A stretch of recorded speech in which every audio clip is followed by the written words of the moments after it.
Assalamualaikum warahmatullahi wabarakatuh. Alhamdulillah, puji syukur kita panjatkan kepada Allah Subhanahu wa taala yang melimpahkan banyak nikmat dan karunia-Nya kepada kita semua. Salawat serta salam kita sampaikan kepada Nabi kita Muhammad sallallahu alaihi wasallam beserta para sahabat, pengikutnya sampai nanti hari kiamat. Berjumpa lagi dengan kami membahas ritme dari akhir-akhir ayat di tiap-tiap surat yang ada di dalam Al-Quran.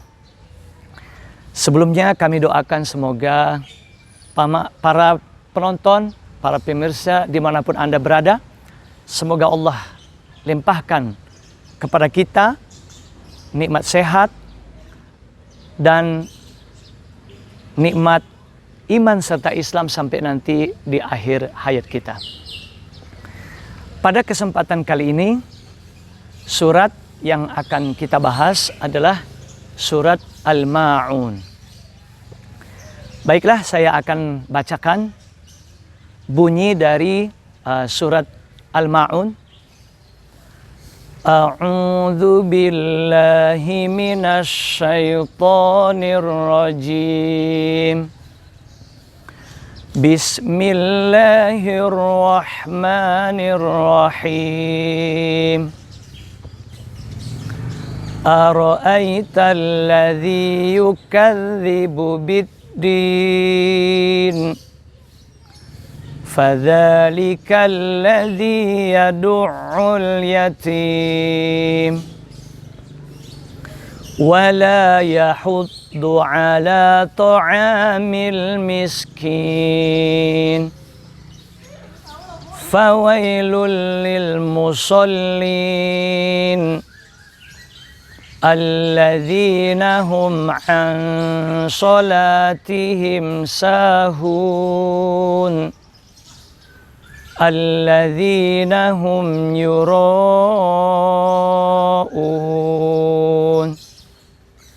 وَيَمْنَعُونَ الْمَاعُونَ.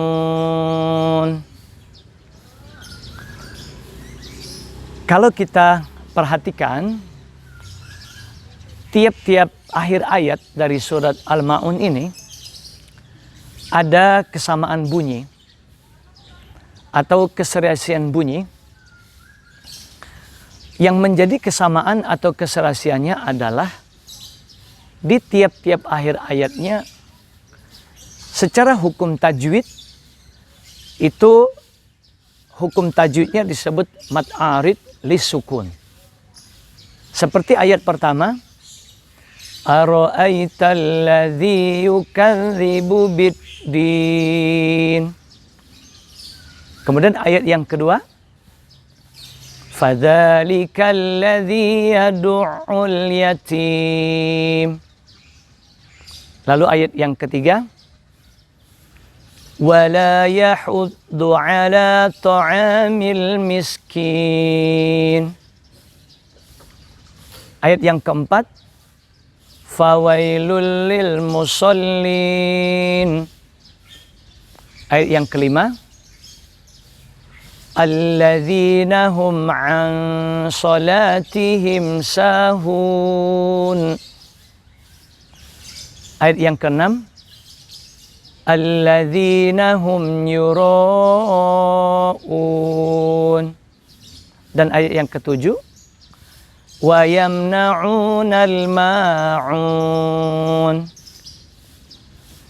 Meskipun di tiap-tiap akhir ayat ada perbedaan huruf akhir, tetapi kesamaan bunyi terletak pada mad arid lisukunnya.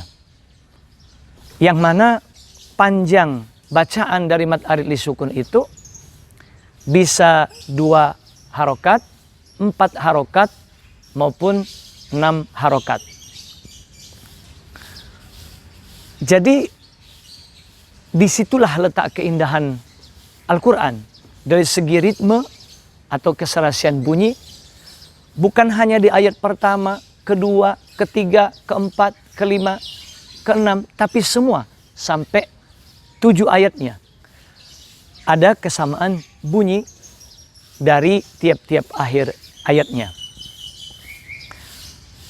Makanya kalau kita kaji lebih lanjut atau kita perhatikan lebih seksama, maka kita akan merasakan betapa indahnya Al-Quran itu, terkhusus dari segi bunyinya.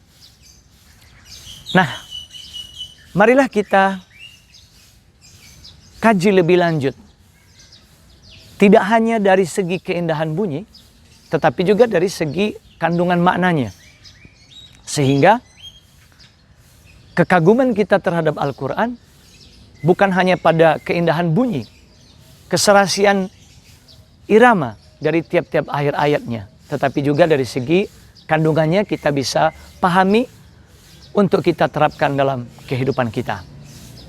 Baiklah, ayat yang pertama kita bahas. Ara'aital ladzi yukadzibu biddin. Ara'aita. Apakah kamu melihat? Apakah kamu memperhatikan? Kadang juga diartikan apakah kamu tahu? Alladzi yukadzibu biddin. Orang yang mendustakan agama.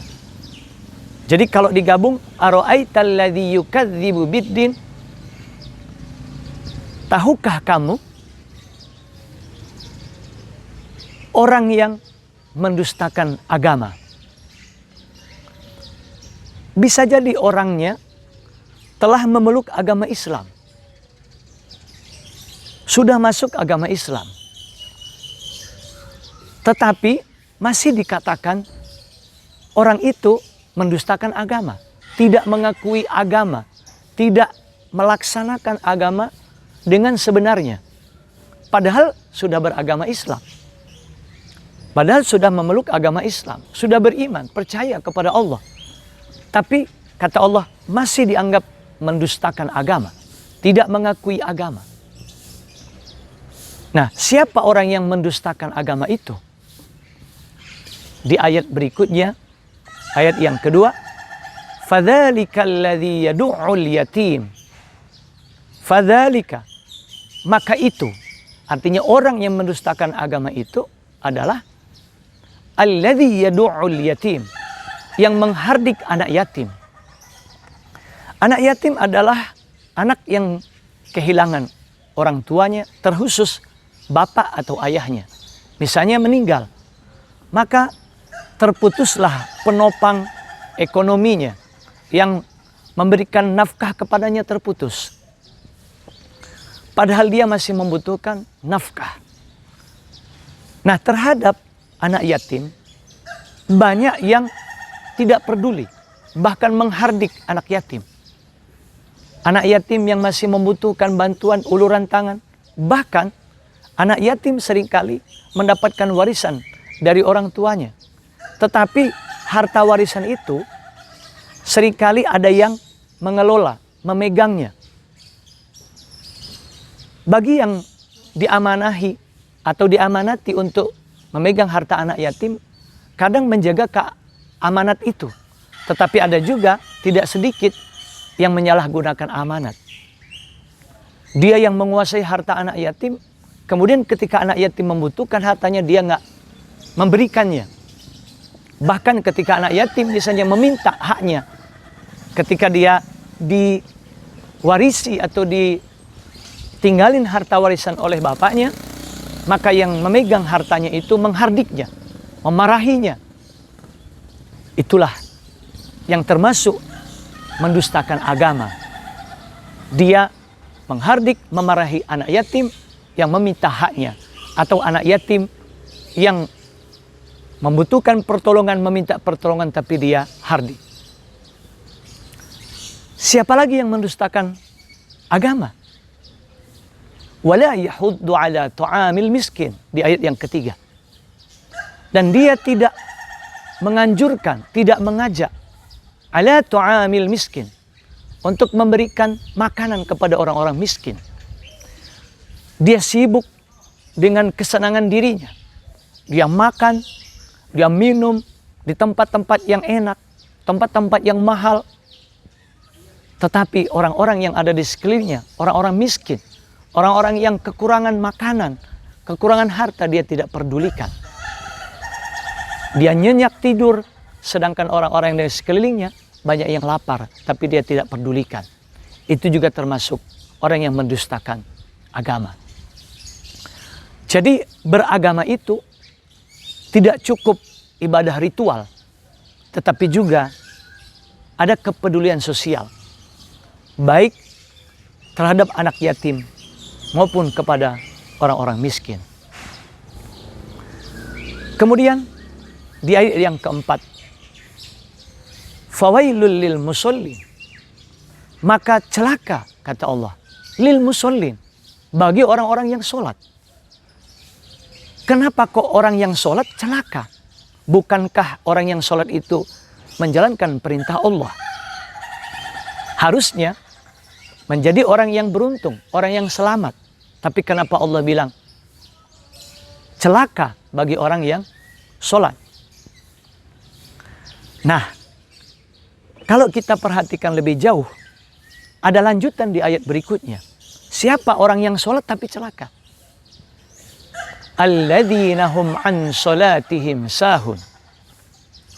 Orang-orang yang lupa, lalai terhadap sholat mereka. Artinya, waktu-waktu sholat seharusnya mendirikan sholat, tapi mereka lupa untuk mengerjakannya. Kenapa bisa? Orang yang sholat, Allah bilang celaka, lalu orang yang celaka, padahal dia sholat, itu karena pada waktu-waktu melaksanakan sholat, dia tinggalkan sholatnya. Sebenarnya siapa orang yang sholat tapi celaka? Yaitu orang yang lupa terhadap kewajibannya untuk melaksanakan sholat atau mendirikan sholat. Itulah orang-orang munafik sebenarnya. Jadi orang-orang munafik itu sholat hanya ketika ada kepentingan tertentu dia sholat. Tetapi ketika datang waktu-waktu sholat, dia tidak mengerjakan sholat. Itulah yang Allah kecam dengan wailun, celaka. Karena dia mengerjakan sholatnya bukan sebagai suatu kewajiban, tetapi karena punya kepentingan tertentu dalam melaksanakan sholatnya. Nah, orang yang celaka padahal dia sholat, dilanjutkan lagi keterangannya di ayat yang ke-6. Alladzina hum yura'un. Orang-orang yang riya atau pamer, termasuk dalam mendirikan sholat. Jadi mereka melaksanakan sholat hanya pada saat-saat ketika ada orang melihatnya. Dan ketika punya kepentingan tertentu, dia melaksanakan sholat. Tetapi kalau tidak ada orang yang melihat, maka dia juga tidak sholat. Dia tinggalkan sholat karena memang bagi dia bukan suatu kewajiban, hanya karena dilihat oleh orang lain. Itulah yang Allah kecam orang yang sholat, bukan orang muslim yang betul-betul melaksanakan sholat karena lillahi ta'ala, karena mengharapkan pahala, keridoan dari Allah Subhanahu wa Ta'ala. Bukan itu yang celaka bagi orang-orang yang sholat. Tapi orang-orang yang sholat itu celaka bagi orang-orang munafik yang melupakan perintah sholat, baru ingat ketika ada kepentingan, ketika ada orang yang melihatnya, baru dia sholat. Yuro'un, pamer atau riya. Misalnya dalam konteks pemilu, entah pilpres, entah pilkada, dia baru sholat ketika ada di tengah-tengah masyarakat atau di tengah-tengah banyak orang, ya, atau di tengah-tengah konstituennya, dia baru sholat karena dilihat orang. Tapi kalau nggak ada orang, dia nggak sholat. Itulah orang yang sholat tapi celaka. Nah, siapa lagi orang yang sholat tapi celaka selain orang-orang munafik tadi? Wa yamna'unal ma'un. dan mereka menghalangi al-ma'un, pemberian atau bantuan. Sudah dirinya nggak mau memberikan bantuan kepada orang lain pun yang mau memberikan bantuan kepada orang yang membutuhkan, dia juga halangi. Itulah orang yang sholatnya, termasuk orang yang sholat tapi celaka. Jadi, kalau betul-betul mau selamat bagi orang yang sholat, niatnya sholat lillahi ta'ala, mengharap keridhaan dan pahala dari Allah, dan juga ada dampak dari sholatnya, yaitu memberikan bantuan, memberikan pertolongan, kepedulian kepada orang lain. Nah, itulah makna yang terkandung dalam surat Al-Ma'un ini. Jadi, Al-Ma'un yang artinya bantuan atau pertolongan, itu buah, dampak dari orang-orang yang beriman, dari orang-orang muslim, yang mengaku dirinya percaya kepada Allah, yang mengaku dirinya beragama Islam, tidak cukup melakukan ibadah-ibadah ritual, tetapi juga ada kepedulian sosial kepada yang lain yang membutuhkan, baik itu anak-anak yatim maupun orang-orang miskin yang membutuhkan bantuan, baik makanan maupun materi. Nah, kalau kita mau perhatikan lebih lanjut, meskipun surat Al-Ma'un ini terdiri dari 7 ayat, dan ada keserasian bunyi di akhir-akhir tiap ayatnya, sebenarnya lagi-lagi ini bukan suatu kebetulan, tapi sudah dirancang oleh Allah, dibuat sedemikian rupa sehingga indah untuk kita dengar. Kalau kita perhatikan secara kaedah bahasa, maka ayat yang kedua seperti fadzalikal ladzi yad'ul yatim, maka itu yang dimaksud itu adalah orang yang mendustakan agama. Alladzi yad'ul yatim, orang yang menghardik anak yatim. Itu sebenarnya kalimatnya belum selesai. Dilanjutkan dengan wala yahuddu ala tu'amil miskin, dan dia tidak menganjurkan, tidak menyuruh orang untuk memberi makan kepada orang miskin. Secara kalimat antara ayat yang kedua dan ketiga itu sebenarnya satu kalimat. Tetapi kenapa dipisah menjadi 2 ayat? Ayat 2 dan 3. Kenapa nggak disatuin? Itulah untuk menyerasikan bunyi di akhir ayatnya. Fadzalikal ladzi yad'ul yatim wa la yahuddu ala tu'amil miskin. Nah, itu ada keserasian bunyi. Begitu pula di ayat yang keempat, bahkan sampai ayat yang ketujuh, ayat 4, 5, 6, dan 7, secara kaedah bahasa, itu hanya satu kalimat. Fawailul lil musallin, maka celaka bagi orang-orang yang sholat. Nah, siapa yang celaka dari orang-orang yang sholat itu? Alladzina hum an sholatihim sahud, orang-orang yang lupa terhadap sholat mereka. Ini sebenarnya ayat yang kelima masih lanjutan ayat yang keempat tadi. Karena kalau kita mengikuti kaedah bahasa dari segi nahwunya, kata alladzina, orang-orang yang ini kedudukannya sebagai badal. Dia memperjelas atau mendetailkan penjelasan tentang al-musallin, orang-orang yang sholat. Karena kalau berhenti pada ayat yang keempat, fawailul lil musallin, maka celaka bagi orang-orang yang sholat, nanti orang nggak mau sholat, karena bagi orang yang sholat celaka. Nah, kalau hanya berhenti pemahaman kita sampai ayat yang keempat, nanti orang nggak pada mau sholat atau pada nggak mau sholat. Makanya kalimat berikutnya atau lanjutan ayat berikutnya menjelaskan siapa orang yang sholat itu tapi celaka. Alladzina hum an sholatihim sahun, yang lupa, yang lalai terhadap sholat mereka. Seperti yang saya tadi sudah bahas, yang lupa atau yang lalai terhadap sholat mereka pada waktu-waktu harus melaksanakan sholat, mereka tidak mengerjakan karena mereka orang-orang munafik. Tidak menyadari bahwa itu sebagai suatu kewajiban. Nah, bahkan kalimat dari ayat yang keempat tidak hanya berhenti pada ayat yang kelima. Ayat yang keenam juga. Alladzina hum yura'un. Orang yang sholat tapi celaka. Orang-orang yang riya atau pamer. Tidak hanya dalam sholat, riya atau pamer.